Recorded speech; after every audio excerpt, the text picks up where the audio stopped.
Good morning, guys.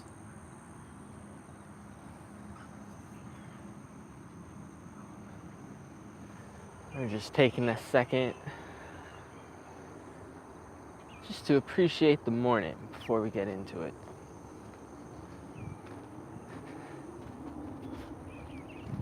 We have such an interesting week lined up. Here you can see, thanks to Trey, we got the metal table over in here. Tyrone actually brought his awesome router table over here. Look at that. Look at that beast of a bit. We decided we're moving forward with these moon dust boards, and we're ditching the idea of making it a piece of artwork now because we can't find a solid artwork to do. Like, this one's kind of cool, right? You know, there's a moon and there's flames coming off, but it's not like that cool.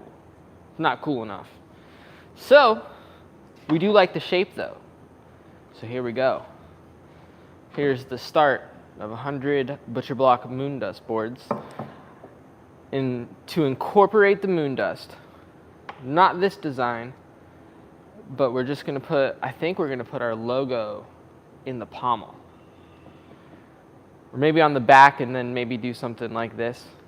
See, very torn on the logo, right? Because some people don't want the logo.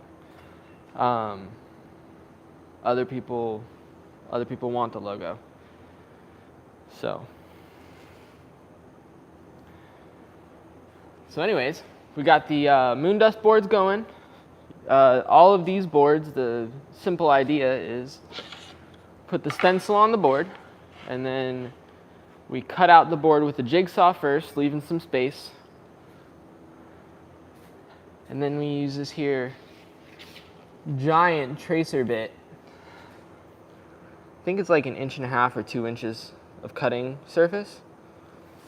Yeah, Tyrone made this awesome workbench just for a router. He's very skilled. So we're actually going to make another generation of these for Tyrone and for us. But the top is going to be made out of hardwood. It's going to have these dogs. Because our friend Annie from Annie's Woodworks made us these awesome dog hole jigs. And she got even our logo on there, which is pretty sick. But yeah, so we have these. These are like a side background project that we're actually training our new guy to do, right? We just wanted to make sure it worked. And it's actually really simple to produce. The main thing that we have going on is the custom metal bench. It's a memorial bench. And it's going to be made out of a special wood, which is behind this less special wood. We already got all of it, canary wood. If you want to see what it looks like finished, let's go over here to the sample wall.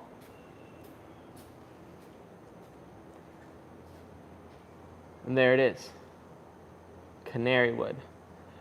The camera doesn't do it too much justice, but it has like yellows and reds and oranges, but it doesn't, I think it leans more towards yellow because it doesn't give you the same kind of orange feel as like sapelli or African mahogany or even like cherry. It'll give you a lot of orange feel.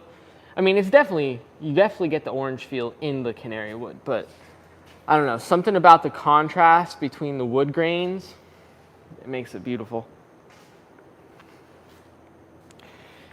Yeah, and the last update too is we're finally caught back up after the sink cutout mishap. Over here is actually that extra piece. I'm hoping this feed is nice and consistent for you guys, but it might not be. Here is where we cut the sink out wrong. Look at this beautiful sink cut.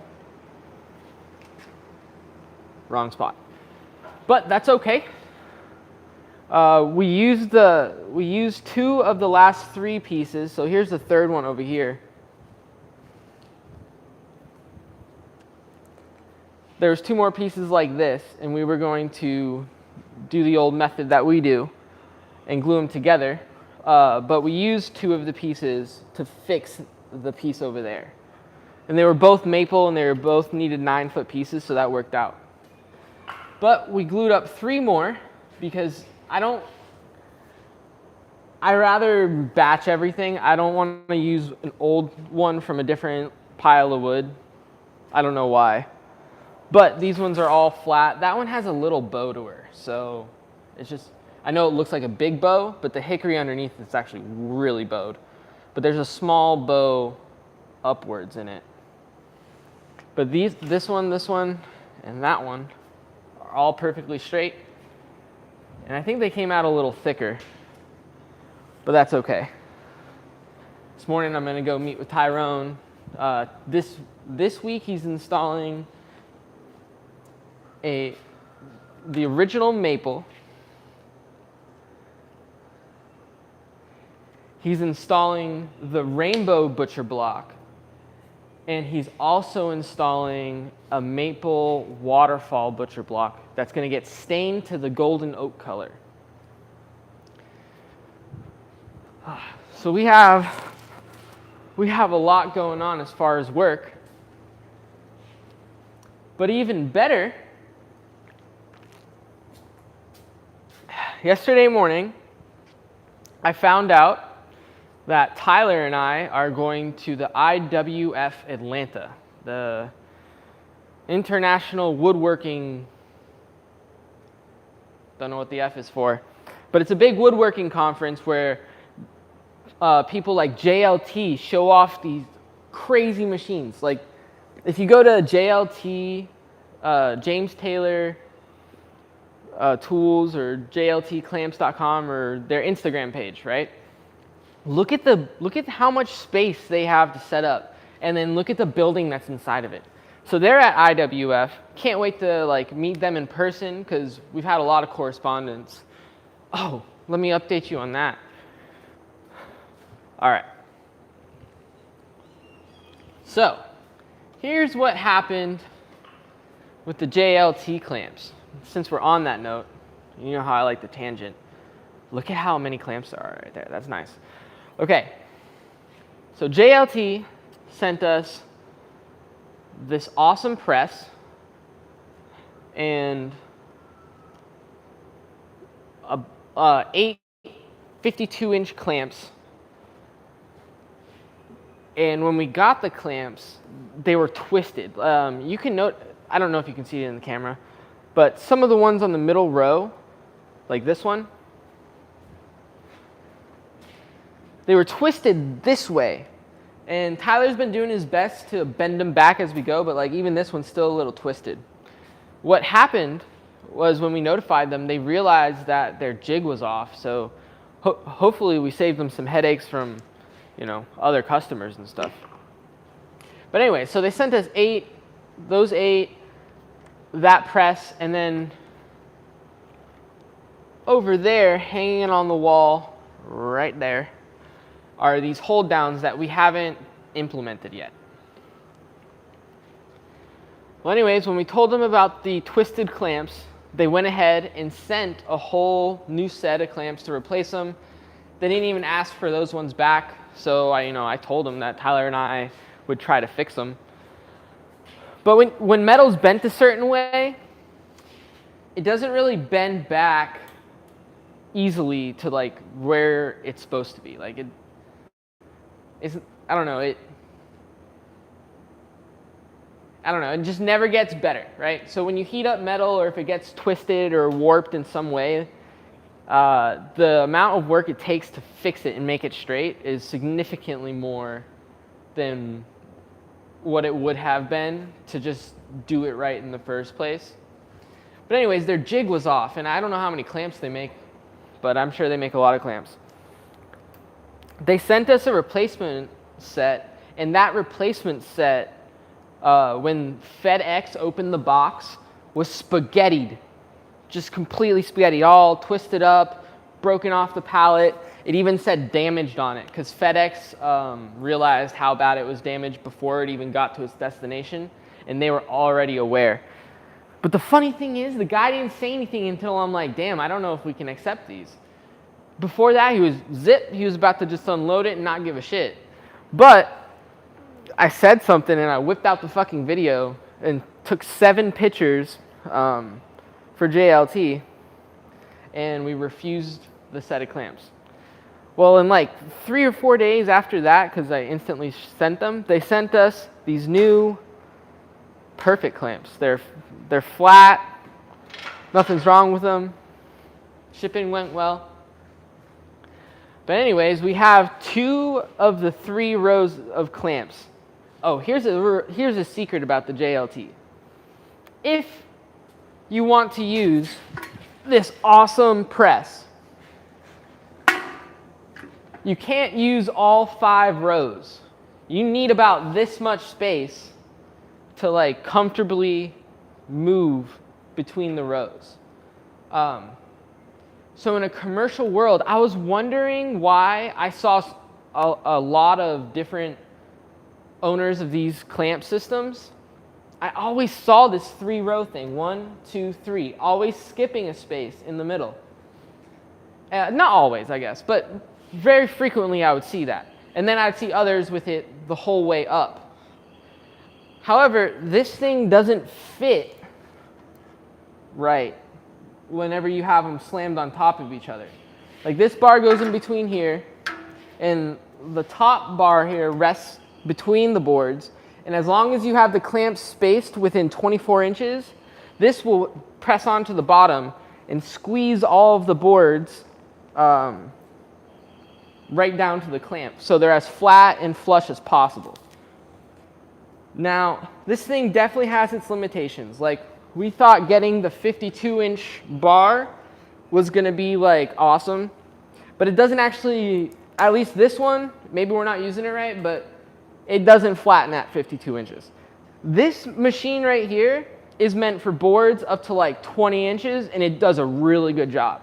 After that, it doesn't seem to touch all the way to the back, or like, it just ain't right. So, luckily for us, we make 12 to 16-inch boards before we make big tops. And this press has made things beautiful for us. We don't have to be hitting with the hammer. It has a, I might as well show you, I think it's on. Get ready for the compressor to turn on at any time. So, for safety reasons, only grab that handle, and then see how it closed there? Yeah, it's pretty awesome. Heavy as fuck, so that demonstration was interesting. But anyways, we have 2 rows of our clamps like optimized. So 12 clamps per row, basically 1 for every foot, but it's a little bit less than that, is the best way to have these set up. Because you can press wherever you need to. You don't need to move clamps. One of the big drawbacks about this system in particular is if you have to move your clamps, it is a lot of work. They're really heavy and they hook on into the back. Now, they advertise a hanging method right off of this top lip right here. This top lip, and it makes it look really cool. But once you hang them there, you have to take them all the way off in order to like put them like this. So as far as efficiency, when you have to move the clamps all the time, it takes a while. Especially since we have like a lot of different orders coming in. Like, we don't have a consistent size. Look at this mosquito right here. Get the hell out of here. We don't have a consistent size of glue up. Like, if we were only producing like 1 length of item, that would be one thing. But since it's all over the place, the best way to have it set up is just the whole way, every foot. Every foot allows you to do like mixed hardwood blocks, or I guess glue ups with shorter pieces. Because you can, as long as you have the ends stacked up on here, you're good to go. You can still use the press. The top row Oh, another thing. Don't waste your time with the 42-inch clamps. Just get 52s. The short clamps really fall short when you're trying to do 4-foot stuff. And like with this 52-inch press here, because those are 42, it doesn't like have the same, it doesn't like squeeze in the same spot, so it doesn't do as good of a job. The 42s overall, like, I guess if like you're a cabinet shop or something and you're never gonna make something bigger than whatever size, but it's just like, why not have the capability? It's not that big of a price difference, right? Like you're already buying a commercial high level piece of equipment here. Why aren't you gonna get the 52s? So if you're gonna get a JLT clamp system, which we are an affiliate, so quick plug, which doesn't benefit us, it only benefits our fans, right? If you use code FARMMADE when you're buying a JLT clamp system, I think it's like 8 foot, I think 6 or 8 foot with a certain amount of clamps, you get $500 off. And that is just for being a fan of the channel. But either way, if you're gonna get one of these, used or however, because you can get pretty good priced used ones. Quick note on that, there's this thing called Irs Auctions on, just Google it. Irs Auctions, has nothing to do with taxes. They sold 2 of these 12-foot systems with like 90 clamps or some crazy amount of clamps for $2,700. That is so cheap. This system with 16 clamps when we first got it in the old shop was like $8 grand. So I would totally check that website if you're interested in getting one of these. They don't always pop up, but when they do, they go for cheap.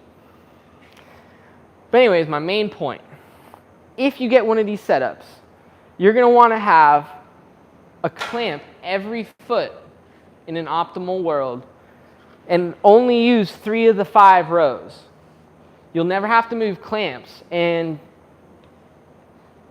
you have like all these different points.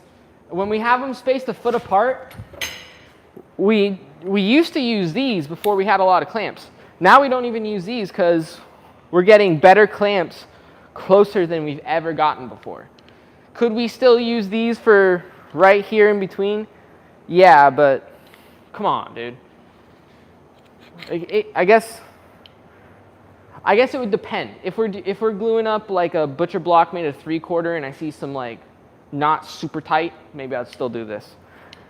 But before, this is how close we got using clamps and bar clamps. So anyways, that's a quick tidbit on that.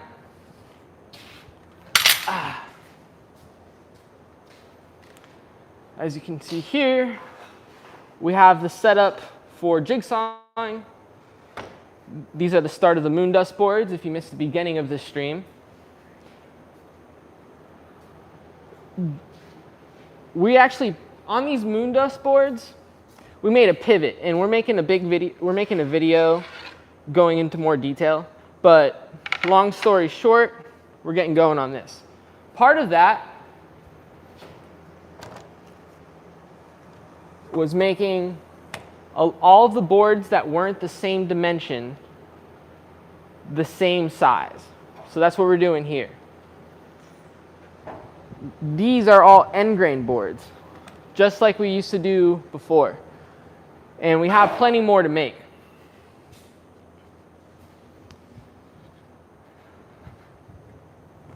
So anyways, the big news is we're going to IWF in Atlanta, filming a video. IWF is like the biggest conference in the world for woodworking. And it's mostly commercial woodworking, like machines that like I've never even seen before. So I'm very excited to film a bunch of content there and share it with you guys. We'll be leaving Wednesday morning. I think we'll get there probably in the evening. So we'll be there all day Thursday, and then we're leaving Friday to come back. So we'll only be there one day, but we're gonna try to get as much content as we can. We're definitely gonna go to the JLT booth because they got like 2,000 square feet dedicated to their booth.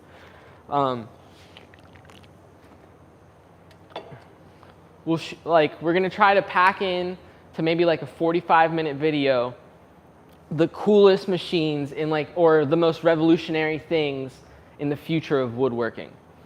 We're really pumped to be able to go to this. We might learn something that will take our business to the next level. We might find a machine or a product that halves our time somewhere in our setup, because all of this stuff is for the top end, biggest sized companies. So when I was registering to attend, they have this questionnaire and they ask you if you're a part of a company or whatever, and they ask how much money are you trying to spend at IWF this year? And the first option is $0 to $250,000. I'm like, holy shit. Next option, $250,000 to $500,000, and it keeps going all the way up to $3 million. So we're not quite there. We're not even on the first one yet. However, if we do see a really good machine that's worth saving up for, we're gonna do that. There's a lot to learn, and I also think it'll be wicked good content, because we can have the salespeople who are selling these incredible machines, right? They're already trained. They already got a pitch. They're already enthusiastic. So who better than to explain the products than those salespeople? Now, I know that seems obvious, oh, duh, salespeople are going to sell the product, right? But if they're not lying, then we're going to learn something very cool or learn about a machine that we've never seen before, right? So it's going to be a pretty good time. We're making two days of driving. Well, we don't even have to drive. It's 2 days of riding for us, and the hotel was paid for, and that's pretty cool. But anyways, we're doing the 2 days of driving for the content and for the experience. So selfish, and I would like to also share it with you guys. So if we can do an hour live stream on Thursday, let me know in the comments what times work best for the people who watch this, right? I will try to do a live stream from there, maybe at the most special booth or something. If not, I will get everything in full video format, and I'm going to upload it almost uncut, right? Walking between the booths, I'll cut right in between that because, whatever. We don't need to see walking. But when someone starts telling us about a product, I'm going to leave it uncut, right? And maybe we'll have a chest cam and then, a B-roll cam. We'll see. But either way, I'm excited. Here's the thing, though. In order to be able to do this, I had to bail on Tyrone. Tyrone was banking on me on Wednesday to be a helper while I also videoed the really cool maple waterfall butcher block we're doing. Well, luckily we have Taki, who's capable. Taki is the new guy. He seems very promising, works hard, gets the job done. And in Cuba, he was a jeweler, so he has an eye for detail. He just immigrated here, and he's working on doing everything right. So, Taki is very capable, and I think he'll do a good job helping Tyrone.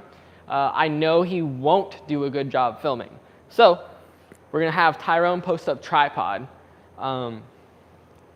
and I won't be able to film the epoxy pour on Lord Necros' desk, so that's kind of annoying.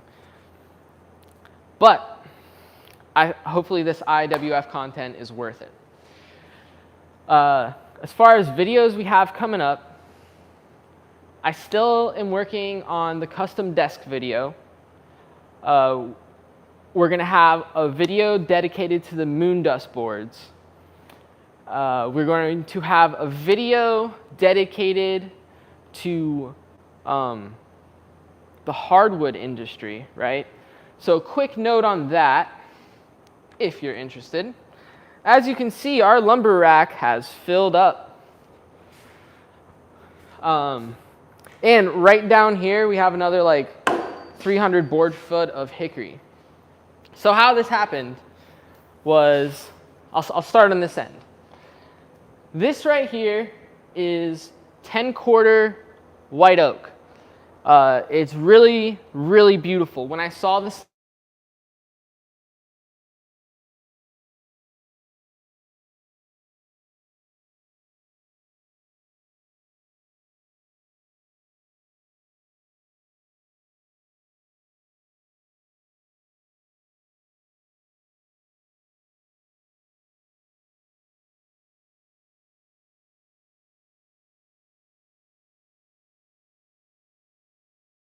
similar era where there were local slabs that were cut green.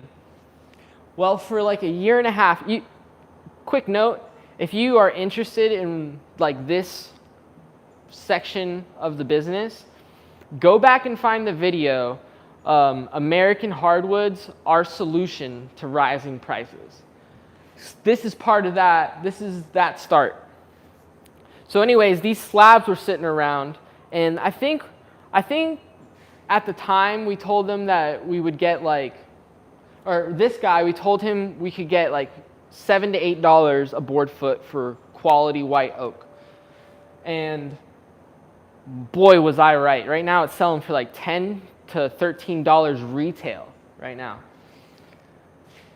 But anyways, these ones were on consignment with our boy, and these hickory ones, half of the hickory ones were from the same guy, and the other half are ones that we bought a while back from some nerd.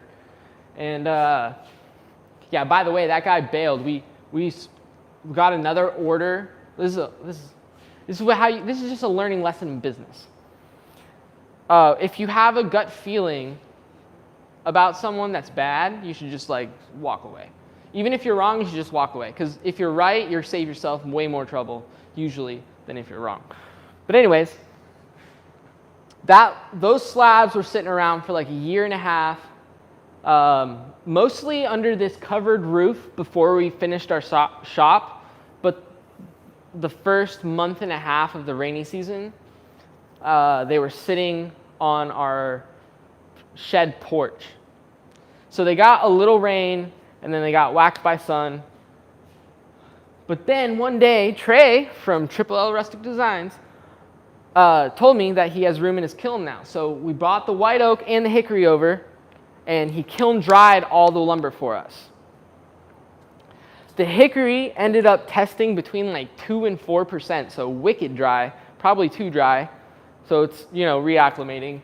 And then the white oak here tested between 9% and 14%. So the 14's not the best.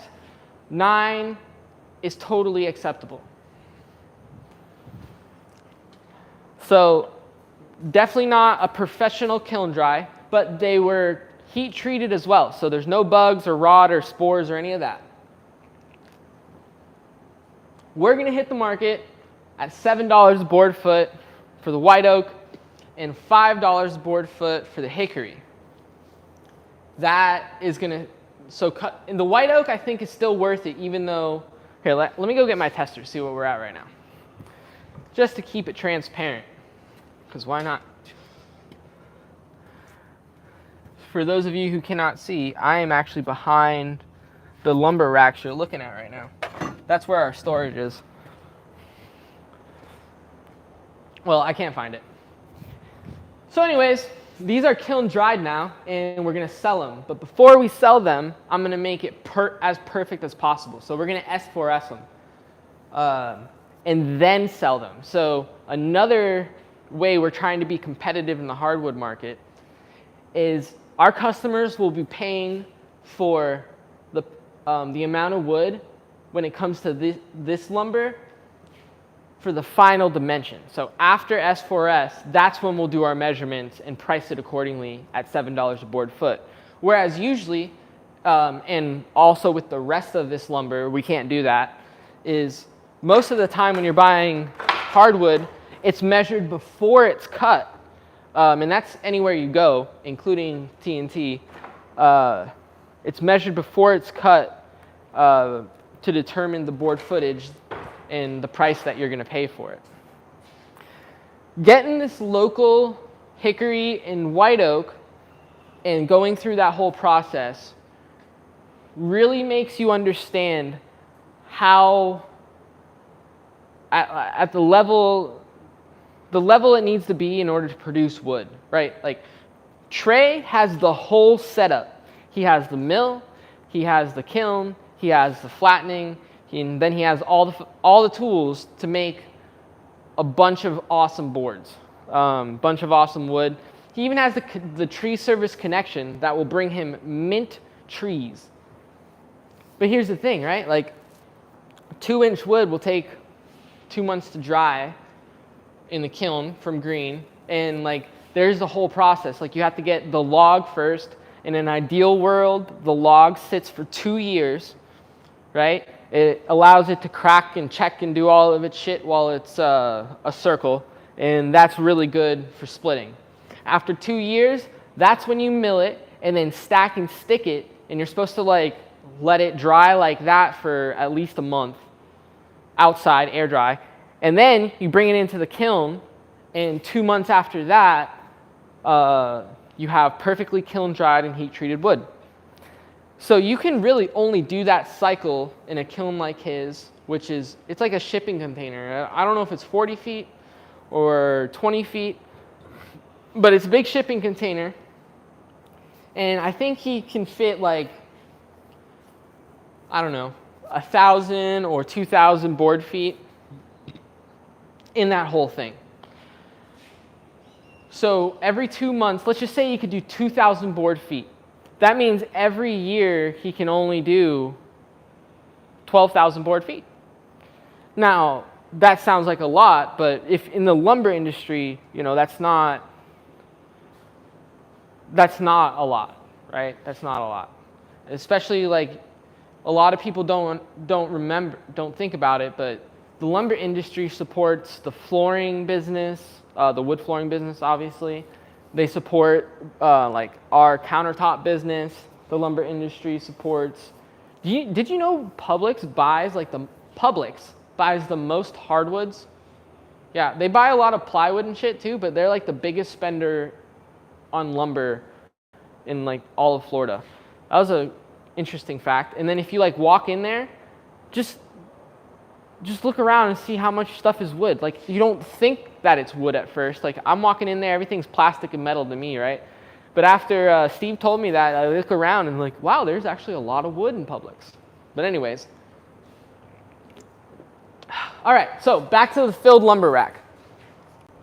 So we have this lumber that is local, kiln dried, and I would say the quality is FAS, but the kiln dried is like an 8 out of 10 versus a 10 out of 10.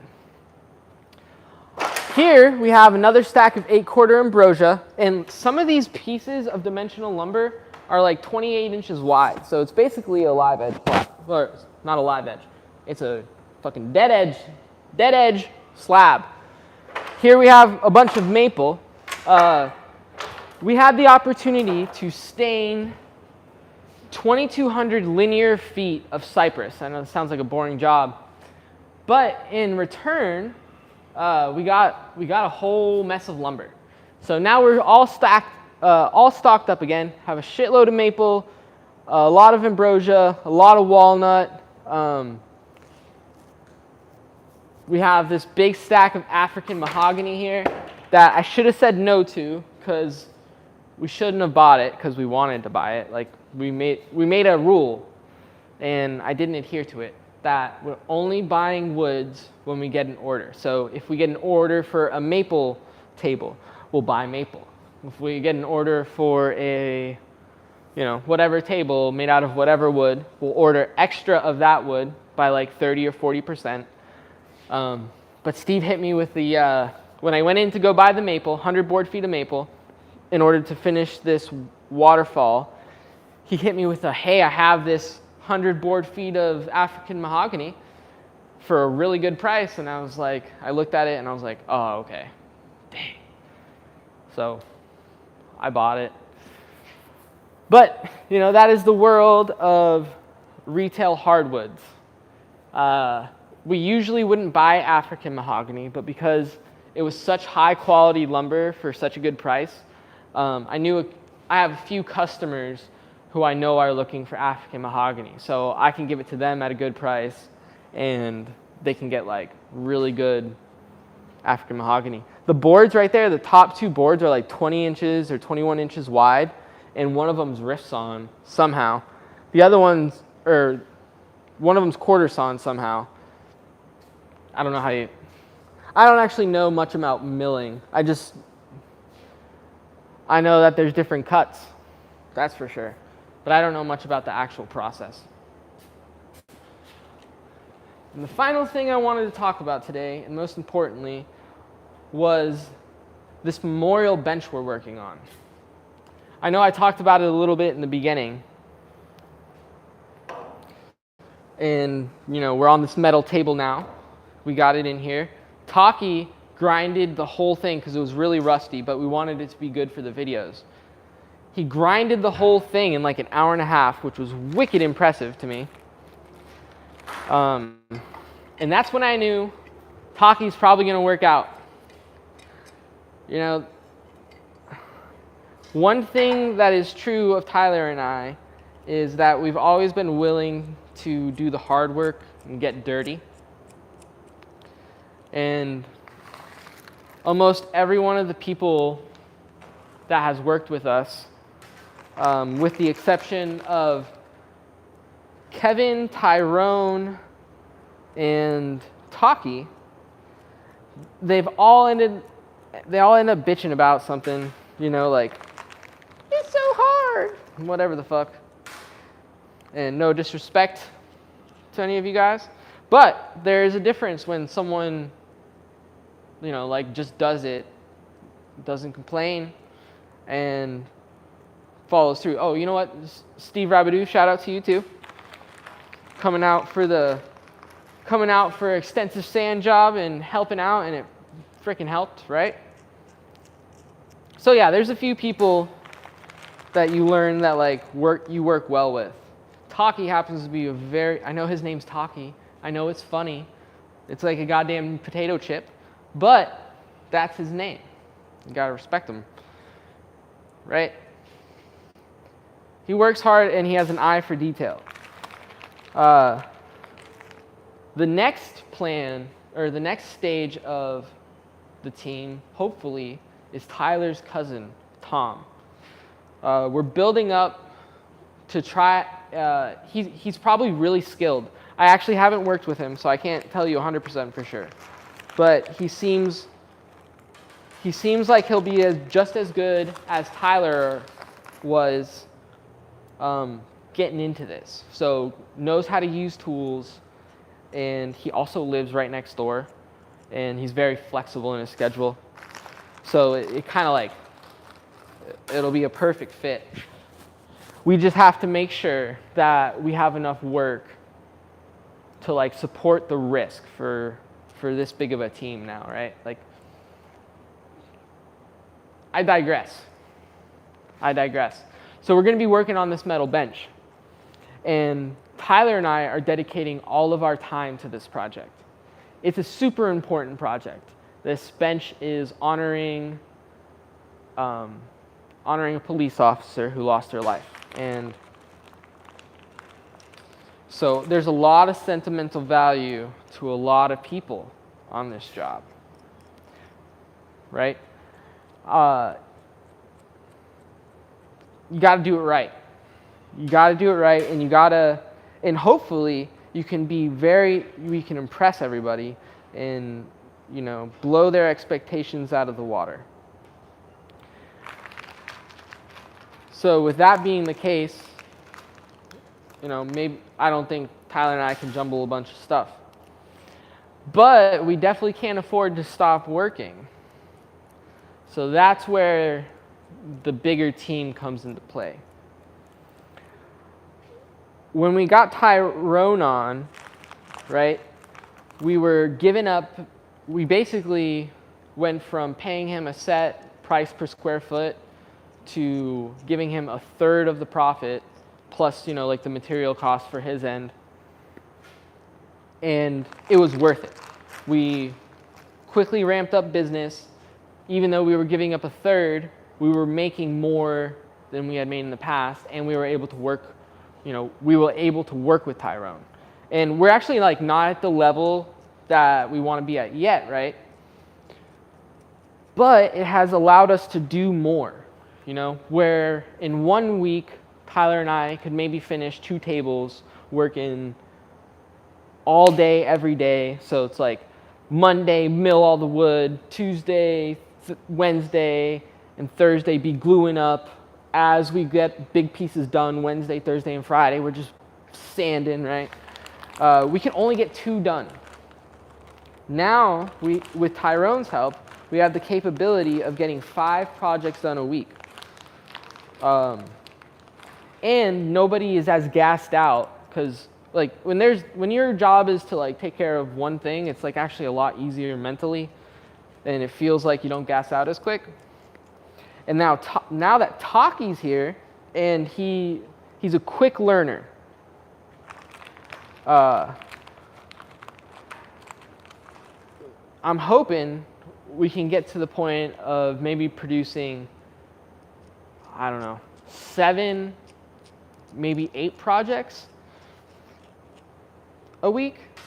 And basically there is where I think we're going to be at a happy medium. And then if we get Tom on and he turns out to be good, we'll stay at that same level, but we'll just be able to be very efficient and start optimizing, right? Tyler and I haven't hit I digressed again, catching myself. Back to the memorial bench. Yeah, if you guys do enjoy these live streams, even though I'm all over the place, I definitely appreciate you. And I'm hoping I bring some value to the world with this. But we're working on this memorial bench. Tyler will be full-time welding. My job's pretty easy. Videotape it really well. And when it comes to a lot of grinding and beveling the ends before the weld, I'll be able to help with that. But when it comes to the actual welding, Tyler's doing that all. I'll be mostly filming and doing support work. And then Taki will be doing things like finishing these charcuterie boards, these moon dust boards, which is a huge bonus to us. We'll see how it goes. But anyways, that's all I've had to say today. I appreciate you guys and look forward to all the cool content that we're coming up. Don't forget, we're doing IWF Thursday, so look forward to some cool content. And for any of you guys who missed it, we were actually on the podcast Splinters and Things. It's a very laid back, awesome podcast. So if you're not good for cussing and you're not good for whatever, it's not safe for work. That's how I'll describe it. But it is a good time. We talked mostly about the woodworking business. We had some interesting stories about when we got sued, and they had talked about different cases with their customers. We talked about contracts and how to charge customers and pricing. So it's actually a really interesting podcast, and it got me into listening to the rest of their podcasts because I had fun. So most of their other podcasts are with other woodworkers who are in it for business, not just a hobby or a passion. It's I'm making money with this. And you get to hear what they talk about and what was in their mind at the time when they were filming, or not filming, recording. So it's really interesting. I highly recommend their podcast, and watch ours if you're interested in finding finding out a little bit more about the business side of things. Without further say though, thank you for tuning in.